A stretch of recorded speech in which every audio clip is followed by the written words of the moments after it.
बेटा देखिए, आपका रेसलिंग विद मैथ्स में स्वागत है। देखिए एक्सरसाइज 1.2 का क्वेश्चन नंबर जो फर्स्ट है वो किस तरह से है। State whether the following statements are true और फॉल्स है, जस्टिफाई और आंसर्स। तो every irrational number is a real number. तो अब एवरी रेशनल नंबर, अब आपको पता है कि जो रियल नंबर होता है ना, रियल रियल जो नंबर है वो आपका क्या होता है, रैशनल होता है और इरेशनल होता है बेटा।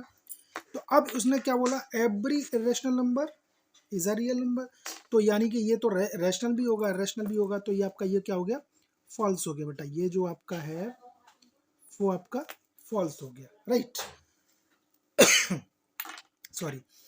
Every point on the number line is of the form root m where m is a natural number। तो आपको ये पता होना चाहिए कि every point on the number line, तो नंबर लाइन आपने खींचा, एक नंबर लाइन है और नंबर लाइन पर कोई भी 0 पॉइंट है, ये 1 है, ये आपका 2 है, ये आपका 4 है, ये आपका 5 है, इस तरह से है ना। और इधर नेगेटिव होगा, इधर बेटा क्या होगा, -1 -2। तो यानी कि उसने ये पूछा कि every point on the number line ना, नंबर लाइन पे ये root M where M is a natural number. अब आपने सपोज दैट यहाँ पर मान लीजिएगा 9 लिया और 9 ये रूट है, तो ये फॉर्म क्या बन गई, रूट एम। अब यहाँ पर 9 को जब हम लिखेंगे तो ये क्या आएगा, 3। यानी कि प्लस भी हो सकता है और माइनस भी हो सकता है। यानी कि +3 का स्क्वायर 9 और -3 का स्क्वायर भी 9 होगा। तो यानी कि पॉजिटिव नंबर होगा तो रैशनल होगा ना, वो सॉरी नेचुरल नंबर होगा। ये क्या है, प्लस माइनस दोनों है। तो ये क्या हो जाएगा बेटा, ये भी आपका फॉल्स हो जाएगा एक तरह से, ठीक है बेटा। अब आता है तीसरा पॉइंट। तीसरा पॉइंट क्या है बेटा इसमें, every real number is a irrational number. यही पॉइंट आ गया जैसे हमने फर्स्ट किया था, every irrational number is a real. तो एवरी रियल नंबर, अब रियल क्या होगा, रियल जो वैल्यू होगी बेटा, रियल नंबर में हमारा रैशनल और इरेशनल दोनों ही नंबर होंगे ना। Every real number is a rational number. अब यहाँ पर क्या है, यहाँ पर इरेशनल नंबर नहीं हो सकता ना, रियल भी हो सकता है, इसके अंदर नेचुरल भी हो सकता है, इसके अंदर सब कुछ हो सकता है। तो ये भी आपका क्या हो गया बेटा, आपका ये फॉल्स हो गया, है ना। Every rational number is a real number, ठीक है। तो यही हो गया आपका। तो ये बेटा आपका एक्सरसाइज जो है वो 1.2 का फर्स्ट क्वेश्चन है, ये कंप्लीट हुआ। अब देखिए क्वेश्चन नंबर आ गया बेटा आपका 2। Are the square root of all positive integers irrational? If not, give an examples of a square root of a number that is a rational number। अब इसमें आपने क्या किया, मान लीजिएगा ये हमारा, ये आपका 4 है, राइट। अब 4 का स्क्वायर है ये। 4 को जब आप लिखेंगे तो यानी कि इसको 2 भी लिख सकते हो। 2 लिखेंगे तो ये प्लस का भी हो जाएगा और ये माइनस का भी हो जाएगा। उन्होंने बोला are the square root of all positive integers. Positive तो नहीं हुआ ना, पॉजिटिव तो नेगेटिव भी तो है ना। तो ये positive integers irrational number.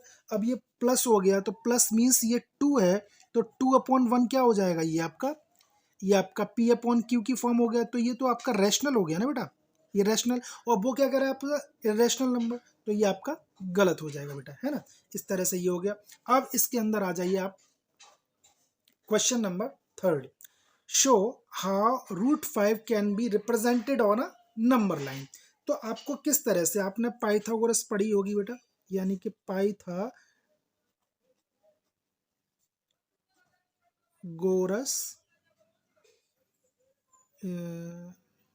Theorem, है ना। पाइथागोरस थ्योरम में क्या है, आपने इस तरह से आपका ये 90 डिग्री होता था, है ना।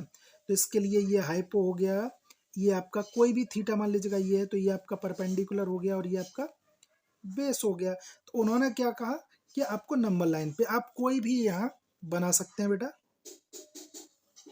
मान लो ये नंबर लाइन है और यहाँ से ये 0 है, ये आपका 1 हो गया, ये 2 हो गया और ये आपका 3 हो गया। तो यहाँ पर ये आपका परपेंडिकुलर और ये बेस।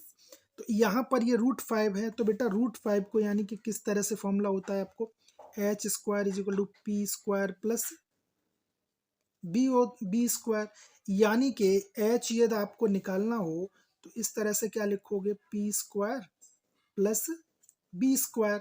और हम रूट 5 को किस तरह से लिख सकते हैं बेटा, रूट 5 को हम लिख सकते हैं 1 का स्क्वायर करो और 2 का स्क्वायर, यानी कि इसको 2 का स्क्वायर हो गया ये, यानी कि सपोज दैट ये 4, तो यानी कि इसको क्या लिखेंगे हम 1 का स्क्वायर प्लस 2 का स्क्वायर। तो मीन्स ये आएगा तो ये आपका क्या हो जाएगा, टोटल रूट 5 हो गया ना। तो यहाँ पर हमारा जो है, यहाँ पर ये 0 हो गया, तो यहाँ से 0 से सबसे पहले देखो आप डी से या कंपास से किसी से भी आप बना सकते हो।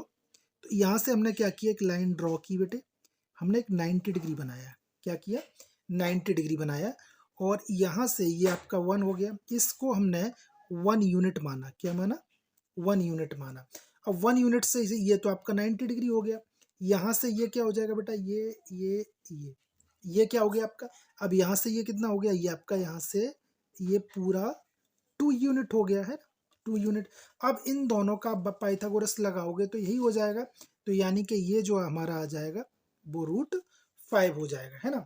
इस तरह से भी इसको क्वेश्चन को आप कर सकते हो, डी की मदद से कैसे भी आप चाहो बना सकते हो। ये पाइथागोरस थ्योरम होती है।